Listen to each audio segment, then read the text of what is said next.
Halo and welcome back, teman-teman netizen atau warganet yang saya hormati semuanya. Di konten terbaru malam hari ini, saya ingin memberikan analisa dari 3 pertandingan Super League.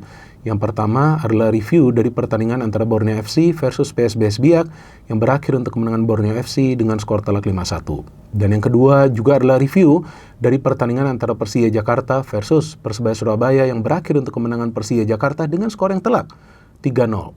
Dan yang ketiga adalah preview untuk pertandingan yang akan dimainkan besok malam mulai pukul 19.00 waktu Indonesia Barat antara Persib Bandung versus Bali United. Dan dengan kemenangan sore hari tadi berarti sekarang teman-teman selisih poin antara Borneo FC versus Persib Bandung hanya 1 poin. Dan dengan kemenangan malam hari ini berarti selisih poin dari Persija dengan Borneo FC sekarang adalah 5 poin dan dengan Persib Bandung adalah 6 poin.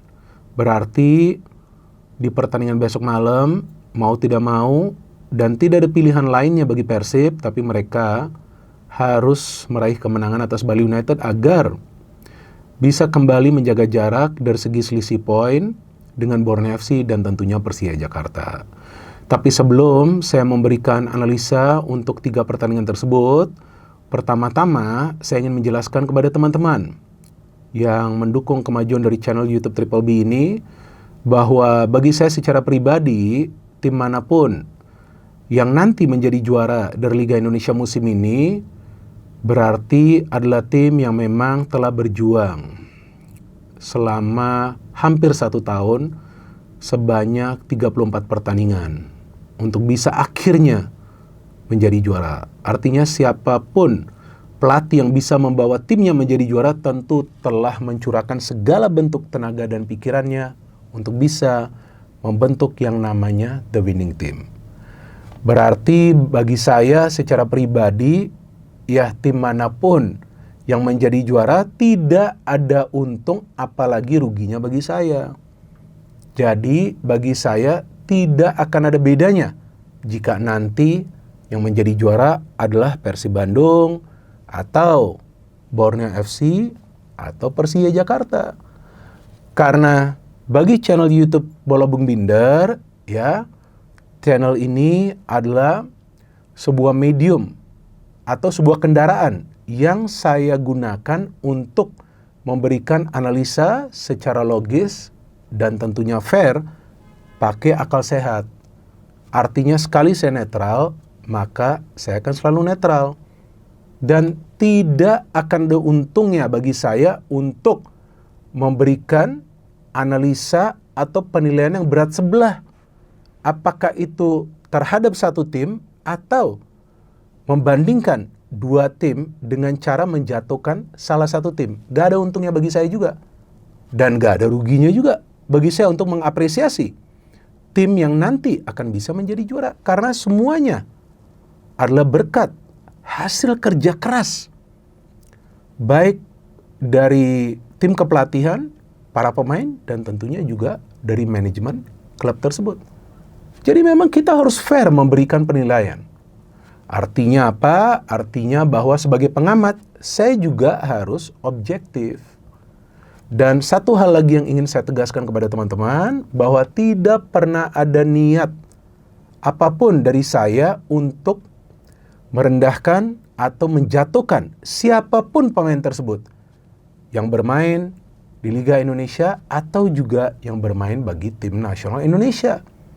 Dan teman-teman tentu sudah tahu track record dari channel ini, karena di channel ini saya selalu mengedukasi teman-teman agar tidak boleh menghina apalagi menghujat pemain manapun. Tapi boleh saja memberikan kritikan. Kalau mau memberikan kritikan secara sarkas pun saya pikir gak ada masalah, tapi bukan dengan cara menjatuhkan pemain tersebut.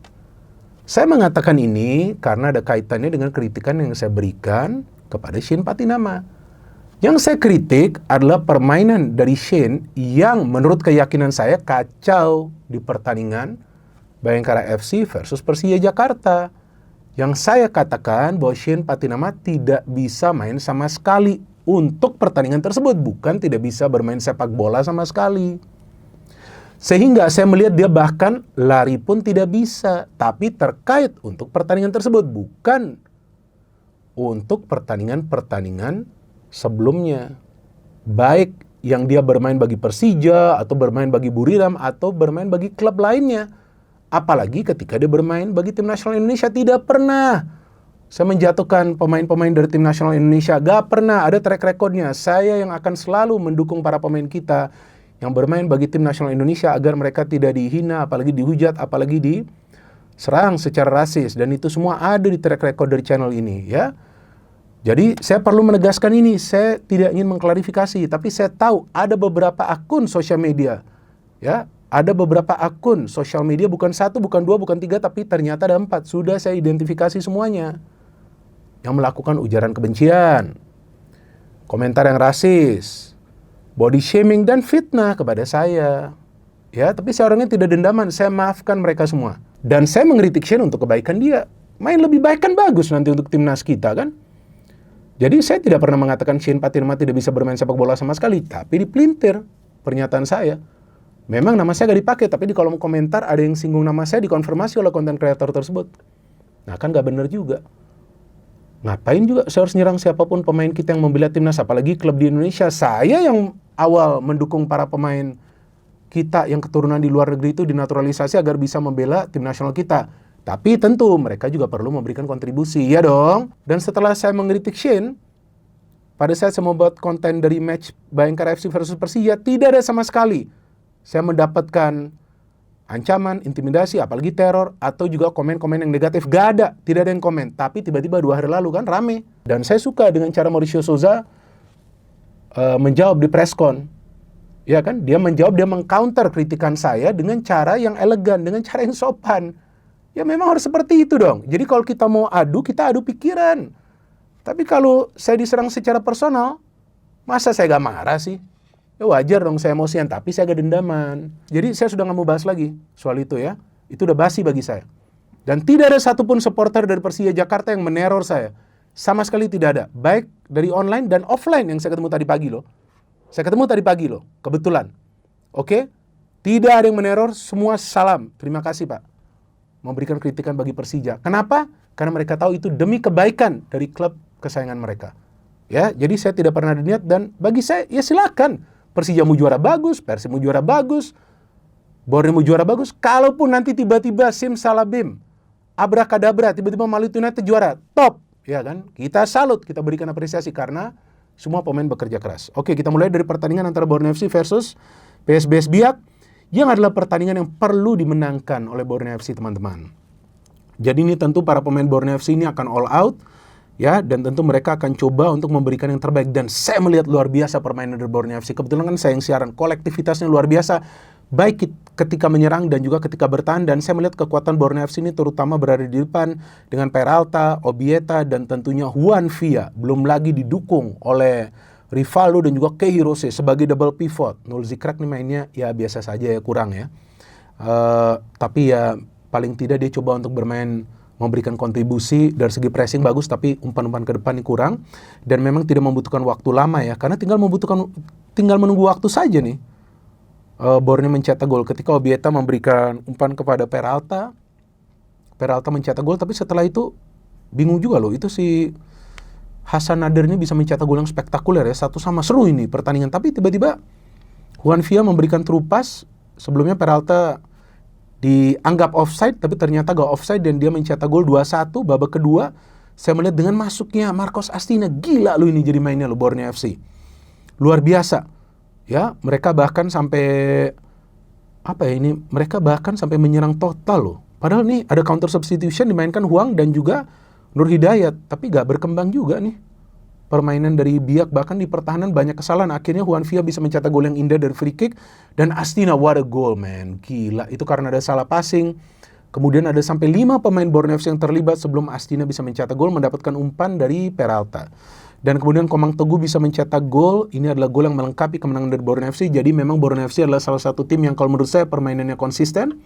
Dan mereka adalah sekarang tim yang paling produktif dengan telah mencetak 56 gol dari 27 pertandingan yang telah mereka mainkan.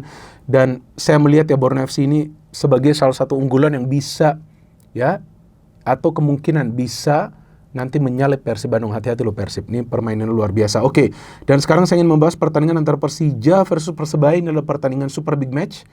Tapi ya sorry itu saya agak bingung juga ya dengan Persebaya Surabaya, dengan pelatih baru. Tapi mereka masih belum konsisten dan ini adalah kekalahan ketiga secara berturut-turut di partai tandang ya, partai tandang. Karena sebelumnya Persebaya kalah di partai tandang melawan Borneo FC dengan skor telak tuh 5-1 ya. Kemudian kalah juga di Persijap dengan skor 3-1, tapi lawan Persija saya kira paling tidak mereka bisa memberikan ancaman, tapi nah ini sekarang saya mau ngomong nih, Persebaya gak bisa main. Nah jangan disalahartikan, jangan nanti kalian anggap wah para pemain Persebaya gak bisa main bola. Bukan, gak bisa main artinya mereka tidak bisa memberikan permainan terbaik mereka di atas lapangan karena tidak kompak. Nah tapi kalau di YouTube kita ngomongnya kan lebih lepas, sehingga kadang-kadang tidak memakai bahasa yang formal, tapi sering disalahartikan. Nah kenapa saya katakan Persebaya ini tidak bisa bermain? Karena Persija bermainnya jauh lebih baik, lebih kolektif, jarak di antara para pemain Persija lebih rapat. Nah, jadi itu ya. Jadi pakai pemikiran yang lebih luas. Kalau pikirannya sempit, apa yang masuk nih kita cerna langsung luas. Jadi pikir dulu, oke? Nah, jadi memang Persebaya gak bisa main karena memang skema mereka tidak jalan.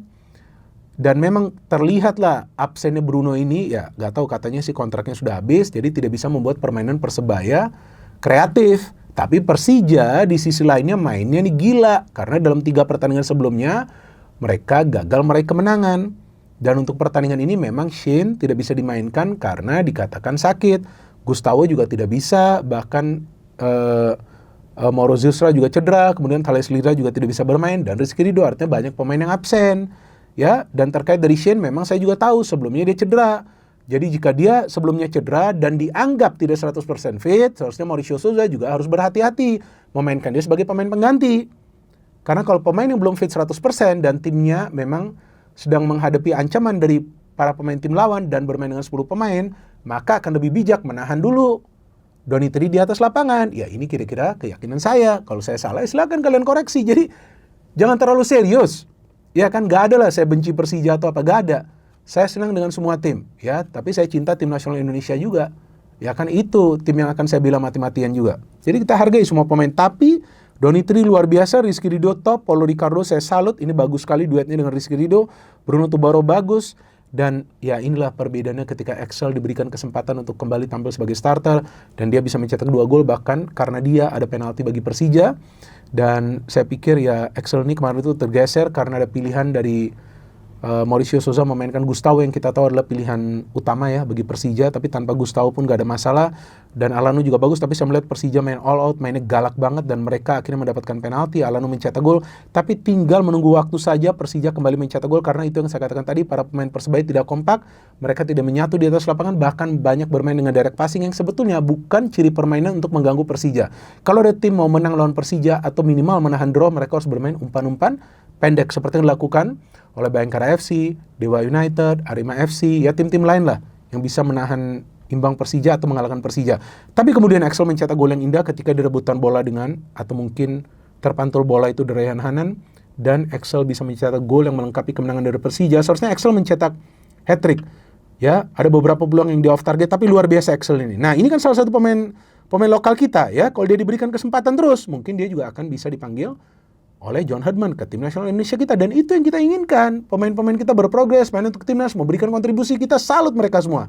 Karena saya adalah orang yang selalu membela para pemain kita. Jadi kalau kita mau membela para pemain kita, ya jangan pilih kasih. Ya, seperti para pemain kita dijelekin, para pemain diaspora. Saya tegaskan, enggak, ini pemain-pemain bagus. Beckham Putra dihujat, saya speak up. Mauro Zulstra dihujat, saya speak up. Para pemain timnas U22 dibilang pemain amatir, saya speak up. Gitu, adil kita. Ya, kita speak up, kita punya sosial media akun masing-masing, kita speak up, kita bela semua pemain yang bermain di Liga Indonesia dan juga di tim nasional Indonesia. Dan ini gol yang ketiga juga luar biasa dari Axel loh, umpan dari Alano, dan dia bisa mencetak gol tendangan volley. Berarti Persija sekarang sudah bangkit, dan tentu saya harapkan mereka akan lebih konsisten supaya meramaikan persaingan di papan atas. Nah gitu dong ngomongnya, biar kita semangat. Karena yang sekarang saya akan bahas adalah pertandingan antara Persib versus Bali United, yang di atas kertas tampaknya Persib akan meraih kemenangan. Tapi itu kan di atas kertas. Bahkan Borneo FC saja susah payah mengalahkan PSBS Biak dengan harus bermain umpan-umpan pendek, dengan harus memikirkan cara untuk membuka pertahanan dari Biak. Yang kemungkinan Bali United juga besok akan bermain ekstra defensif. Ya, kemungkinan dia akan bermain ekstra defensif gitu. Pasti mereka akan menyulitkan para pemain Persib mencetak gol secara cepat. Jadi artinya para pemain Persib dalam build up harus bersabar. Jangan terburu-buru kehilangan bola kemudian ada counter dari Bali United. Karena Bali United walaupun tidak ada striker yang bisa mencetak belasan, apalagi puluhan gol, tapi winger-winger mereka tuh tajam, Pak. Dan banyak winger-winger mereka tuh akan melakukan tusukan ke dalam. Jadi siapapun fullback dari Persib itu jangan terlalu tinggi naik. Kalaupun naik harus cepat recover position. Nah, seperti yang dilakukan oleh para pemain Persija, ya mereka tahu tuh, ya bahwa kemungkinan Persebaya akan counter. Jadi mereka di flank tuh selalu tutup. Dan saya tidak pernah mengatakan bahwa Persija tidak boleh bermain menyerang. Boleh saja main menyerang, tapi kalau sudah leading, ya sebaiknya bermain lebih berhati-hati. Ya, tapi kalau mau menyerang terus dan terus cetak gol ya silakan. Ya kan, itu kan adalah pilihan dari pelatih. Saya kan hanya bisa menyarankan. Nah, bagi Persib yang saya sarankan ya bermain lebih bersabar. Kalau sudah mencetak gol pertama, jangan langsung kendor. Karena Bali United juga punya pemain-pemain yang berpengalaman. Tapi feeling saya, kemungkinan, bukan pasti, tapi kemungkinan Persib akan meraih kemenangan dan tetap persaingan akan berjalan secara terbuka di papan atas. Tim mana yang akan menjadi juara? Seperti yang saya katakan sebelumnya, bahwa 3 tim ini, Persib, Borneo, dan Persija, masih punya peluang untuk menjadi juara dari Liga Indonesia musim ini. Ayo kita nikmati persaingan dari 3 tim ini di papan atas. Dan seperti yang saya selalu katakan, yuk kita secara sportif memberikan narasi kita di sosial media dan secara bijak. Karena apapun yang kita katakan di sosial media, itu ada jejak digitalnya. No hate, no politics, only football. Salam sepak bola.